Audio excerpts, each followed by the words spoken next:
Hey yo, what the deal, my people? This is Tony Teflon the Don, and I'm back at you with a Game of Thrones Season 5, Episode 8, Hardhome, Top Jump-Off Moments. So, when I give my reviews that it's a true review, and my review scale is from a 1 to 10, and I'm going to have to say right off the back, I have to give this episode a 9.5. And I wouldn't go with a full 10, but I have to hold back, and just in case the next two episodes are even better than this. This is why you watch Game of Thrones. This is why I watch Game of Thrones. This is why I love Game of Thrones. This is just one of the greatest episodes I've ever seen of any show on television, period. So let's get off to the top jump-off moments. First jump-off moment, Cersei in King's Landing. Now, we see Cersei laid out here inside the black cells, and we basically finally see her suffering in the black cells. And her and this scepter with the spoon, she's got this spoon like she's Adrian Peterson with that spoon, smacking Cersei around, going crazy with that, you know what I mean? But, Cersei holds her shit together and is still willing to drink the water off the floor before she submits. And it's crazy that, these people are trying to get a confession out of her by depriving her of water and everything else. How much of a confession really is that if you deprive the woman of water? But I'm sure people like to see Cersei suffer. And listen, when you do bad, you deserve to get it. But she hasn't broken yet. But it seems that she may broke. But you see that she has a saving grace in the end of it when Qyburn comes in there. And he says in the end, after asking her to confess, he says in the end, the project is still going on. So you know that the Kyborg is still there, and she does bring up a trial. So all she has to do, I think, is wait for a trial by combat, and she might have herself a big, big person on her side. I really did love that scene. Thought it was great. In fact, I loved every scene. There's nothing bad I can say about this episode whatsoever. Next jump off moment I have to get to is the North, and that's basically Winterfell. So the best thing that we see here is Sansa confronts Theon, and she finds out that her brothers are alive. And I think the significant thing here is that it gives her, and you can see it, a twinkle in her eye, a reason to go on, a reason to stand strong, a reason to survive. That she has family that she could eventually bring home. So I think that is the reason why they were trying to break her down again. I think that is her reason to survive now, is going to be for the love of her little brothers, and to basically try to get them back home. And we see also from that scene, we see the Ramsay Reek plan for Stannis. Now you see Roose Bolton is a smart man. He knows you do not give up your defensives. And then Ramsay, it's like, yo, I only need 20 men. Let me a tactical unit and let me go in there and see what I can do. Now, do I think that he can get through Stannis' 5,000 men with 20 men? No. But I do think he could raise some havoc out there and possibly do some things. Next jump off moment is Tyrion, Dany. Now, Tyrion and Dany is something that most probably book readers have dreamed about seeing together, and always thought that they would see them together. Now we finally get to see them together, and I must say, Peter Dinklage just up when he's in the scene, he just helps out every other actor in the scene, kind of like LeBron James on the basketball court. This makes everybody better. And you see Tyrion counseling Dany, and he gives as good as he gets, and he's witty, and he's just Tyrion. He's Tyrion all the way. He says straight up, I trust Jorah more than anyone except for my brother. She's like, the brother that killed my father? He's like, yeah, that brother right there. He gets to that line real quick. And he was right. He told Jorah exactly what would happen. She's going to take me and banish you. That's exactly what happened. Tyrion basically had her banish Jorah again, so Jorah gets banished for a second time, and this time his life is over, so he goes right back to the slavers and decides to fight in the gladiator pits for him, because why not? What else does he have to lose anyway? You also see Tyrion teaching Dany, finally having an advisor that knows how to play the Game of Thrones, tells her, you may have the love of the common people, but without the love of the people with the money, this is what you get, what you have in Marine, and you have to have a balance. And Tyrion, it seems like is going to teach her that balance. So I would like to say that it's just a phenomenal scene between the both of them. I just thought it was just brilliantly played out. I couldn't have asked it to be any better. And it was just a great thing. Bravo to Dan, Dave, and the whole HBO people there.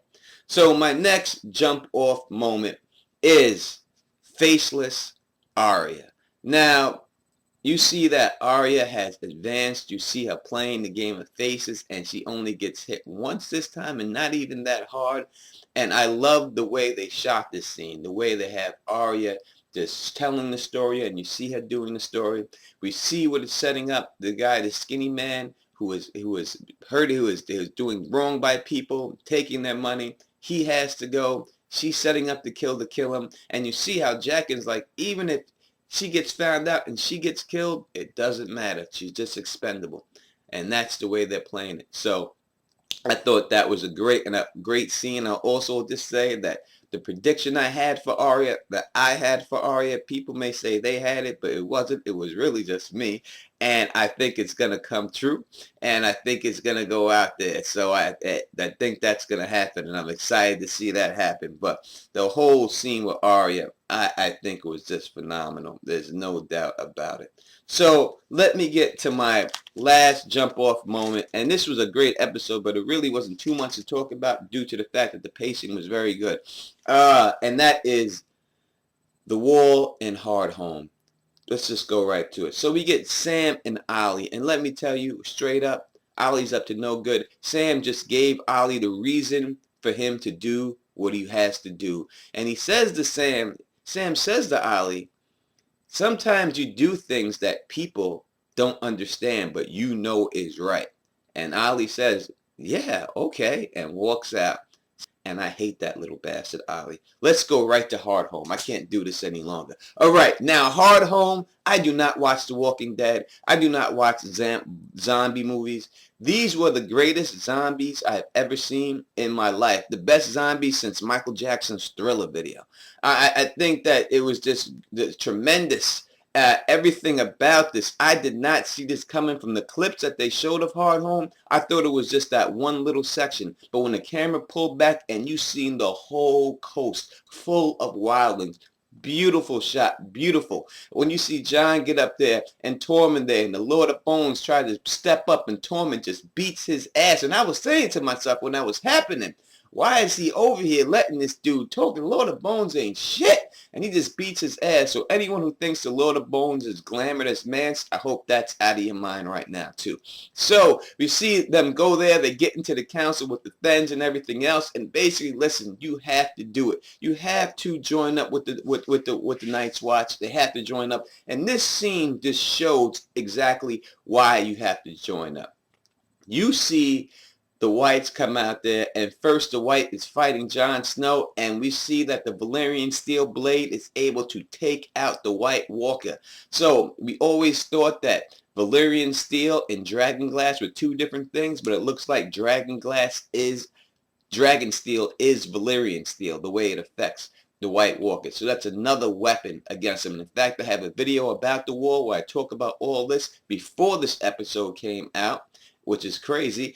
And that, if you give me a little donation, you can watch that video. 99 cents is all it takes. Anyway, besides that, you see the Valyrian steel sword swing, and he kills that White Walker, and the Night's King sits up there and looking down. He sees that. The legend, the Night's King lived during the Age of Heroes, not long after the war was completed. He was a fearless warrior who was named the 13th Lord Commander of the Night's Watch. Later, he fell in love with a woman whose skin was as white as moon and eyes as blue as stars. He chased her, he loved her through her, though her skin was as cold as ice. He gave her a seed, and with that, he gave her his soul as well.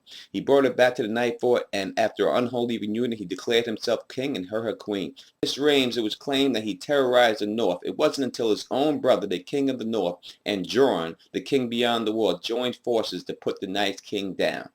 So we see Jon, and during this whole fight, my voice was like Chris Tucker. My voice got all high pitched. I was like, watch out, Johnny, watch out! And everything going crazy. I was excited about this whole situation. And the fight was just great. Everything about it was great.